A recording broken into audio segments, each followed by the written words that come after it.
Hi guys. स्वागत है आप लोगों का एक बार फिर से मेरे यूट्यूब चैनल पे। यहाँ पे आज हम लोग 12th क्लास के ज्योग्राफी के एक चैप्टर को पढ़ेंगे जिसका नाम है अंतर्राष्ट्रीय व्यापार। तो चलिए शुरू करते हैं आज का ये सेशन।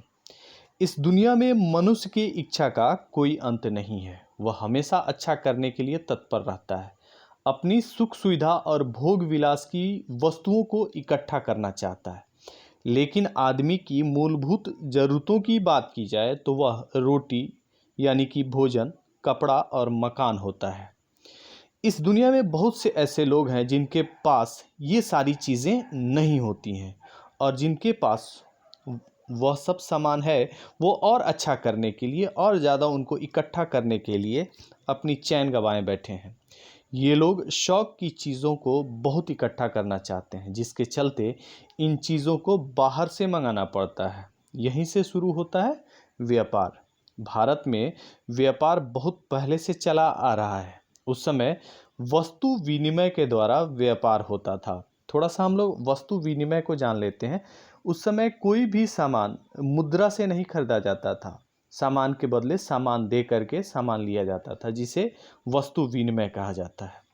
अब मुद्रा का चलन हो गया है जिससे व्यापार में काफ़ी मदद मिलती है। अगर देखा जाए तो विश्व में हर जगह हर सामान नहीं मिलता है, लेकिन व्यापार के माध्यम से हम विश्व के एक कोने से दूसरे कोने तक सामान को आसानी से भेज देते हैं। जैसे कि हम सब जानते हैं यूरोप एक ठंडा जगह है, वहाँ पे गरम मसाला नहीं होता है। लेकिन जब वास्को डी गामा भारत आया था तो वो यहाँ से अपने यहाँ बहुत सारा गरम मसाला लेकर के गया। बात आती है अब अंतर्राष्ट्रीय व्यापार की। तो अंतर्राष्ट्रीय व्यापार में भी यही स्थिति है। एक देश दूसरे देश से आयात निर्यात करता है। इस तरह से सारे देश एक दूसरे से आयात निर्यात करते हैं। सभी वस्तुओं को उपलब्ध कराते हैं जहाँ पे वो वस्तु नहीं होता है, और इससे बहुत ज़्यादा फ़ायदा हो रहा है आर्थिक तौर पर। विश्व के सारे देश व्यापार करके अपनी आर्थिक स्थिति को सुदृढ़ कर रहे हैं। तो चलिए इस चैप्टर का हम लोग क्वेश्चन आंसर यानी कि ऑब्जेक्टिव क्वेश्चन आंसर देखते हैं। पहला क्वेश्चन है, आयात किसे कहते हैं? आंसर होगा, जब बाहर से या दूसरे देश से वस्तु को मंगाया जाता है या खरीदा जाता है उसे ही आयात कहा जाता है। आयात मतलब आना, इससे आप लोग याद रखिएगा। दूसरा हम लोग देखते हैं, निर्यात किसे कहते हैं? जब कोई वस्तु दूसरे देश में भेजी जाए या विदेशी बाजार में बेची जाए उसी को क्या कहते हैं? निर्यात कहते हैं। चलिए आगे बढ़ते हैं और देखते हैं तीसरा क्वेश्चन। व्यापार में देश की आर्थिक सुदृढ़ता का सूचक क्या होता है? आंसर होगा, आयात की अपेक्षा निर्यात बढ़ जाता है। यानी हम जितना खरीदते हैं उससे ज़्यादा अपना सामान हम बेच देते हैं। इससे हमारी आर्थिक सुदृढ़ता बढ़ती है।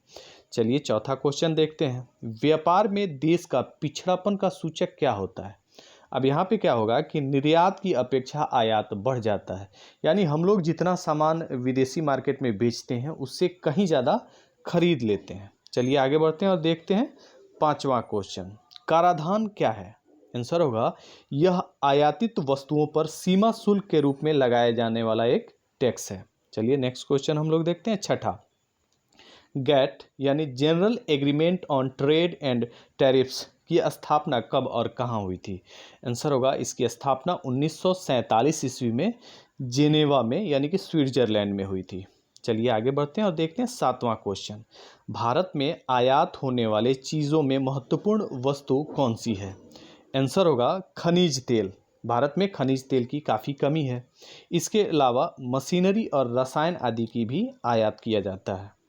आगे बढ़ते हैं और देखते हैं आठवां क्वेश्चन। भारत से निर्यात होने वाली महत्वपूर्ण वस्तुएं कौन कौन सी हैं? आंसर होगा, सूती वस्त्र, आभूषण, कृषि उत्पाद और चर्म उत्पाद। चर्म मतलब चमड़ा से जो बना हुआ उत्पाद होता है उसको कहते हैं।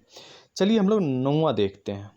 स्वतंत्रता के बाद 1950-51 में भारत का अंतर्राष्ट्रीय व्यापार कितने रुपये तक था? आंसर होगा, 1200 करोड़ के आसपास उस समय अंतर्राष्ट्रीय व्यापार भारत का था।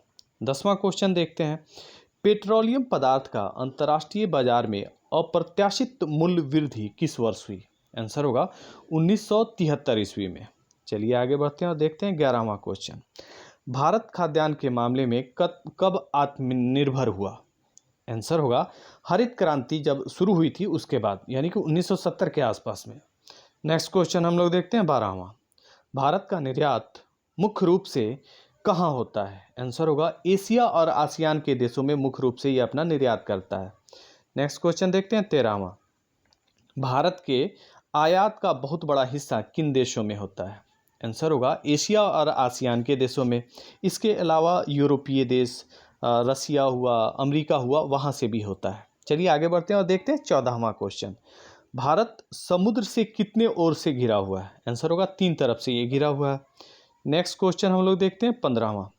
पृष्ठ प्रदेश क्या है? आंसर होगा पतन के नज़दीक स्थलीय क्षेत्र जहाँ के बने सामानों को उस पतन से निर्यात किया जाता है, यानी दूसरे जगह भेजा जाता है, और आयात किए गए सामान को रखा जाता है, उसी को पृष्ठ क्षेत्र प्रदेश कहते हैं। चलिए अगला क्वेश्चन हम लोग देखते हैं 16वां।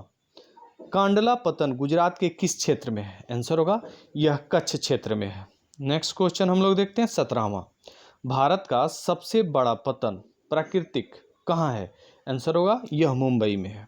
चलिए आगे बढ़ते हैं और देखते हैं 18वां क्वेश्चन। मार्मगांव पतन कहाँ है और यहाँ से मुख्य रूप से किन वस्तुओं का निर्यात होता है? आंसर होगा यह गोवा में है और मुख्य रूप से यहाँ से जापान को लौह अयस्क भेजा जाता है, यानी निर्यात किया जाता है। चलिए आगे बढ़ते हैं और देखते हैं 19वां क्वेश्चन। अरब सागर की रानी किसे कहा जाता है? आंसर होगा कोचीन को अरब सागर की रानी कहा जाता है। नेक्स्ट क्वेश्चन हम लोग देखते हैं 20वां। चारों ओर से जमीन से घिरा पतन कौन सा है? आंसर होगा विशाखापत्तनम का पतन है। पतन होगा यहाँ पे वतन गलती से लिखा गया, आप लोग इसको करेक्ट कर लेंगे। चलिए अगला देखते हैं 21वां। विशेष आर्थिक क्षेत्र यानी स्पेशल इकोनॉमिक जोन, जिसे हम लोग शॉर्ट फॉर्म में सेज कहते हैं, क्या है? किस अधिनियम द्वारा लागू किया गया? आंसर होगा निर्यात को बढ़ावा देने के लिए यह एक जोन बनाया गया था। यह 2005 में लागू हुआ, सेज अधिनियम 2005 के तहत। नेक्स्ट क्वेश्चन हम लोग 22वां देखते हैं। निर्यात संसाधन क्षेत्र सबसे पहले किस राज्य में विकसित किया गया? आंसर होगा गुजरात के कंडाला में। नेक्स्ट क्वेश्चन हम लोग देखते हैं 23वां। भारत के सबसे बड़ा व्यापारिक साझेदार 2006-07 में कौन था? आंसर होगा यूरोपीय संघ के देश थे। आगे बढ़ते हैं और देखते हैं 24वां।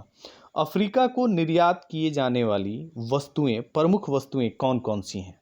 आंसर होगा सूती धागा, सिले हुए कपड़े, औषधि, रसायन, मशीनरी उपकरण आदि हम लोग अफ्रीका को भेजते रहे, यानी बेचते रहे।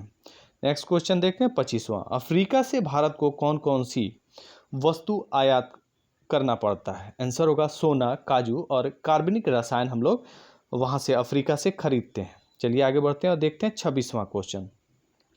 दो देशों के बीच परस्पर व्यापार को क्या कहते हैं? आंसर होगा यह अंतर्देशीय व्यापार है, क्योंकि वो दोनों देश आपस में व्यापार करते हैं। चलिए आगे बढ़ते हैं और देखते हैं 27वां क्वेश्चन। भारत का विदेशी व्यापार किन मार्गों से होता है? आंसर होगा जल मार्ग और वायु मार्ग, दोनों से होता है। तो चलिए इस चैप्टर में इतना ही क्वेश्चन। जाने से पहले मैं आप लोगों से रिक्वेस्ट करूंगा, वीडियो अगर अच्छा लग रहा हो तो इसे लाइक करें, अपने दोस्तों में शेयर करें, और अगर आप मेरे चैनल पे नए हों तो मेरे चैनल को सब्सक्राइब कर दें। Thank you.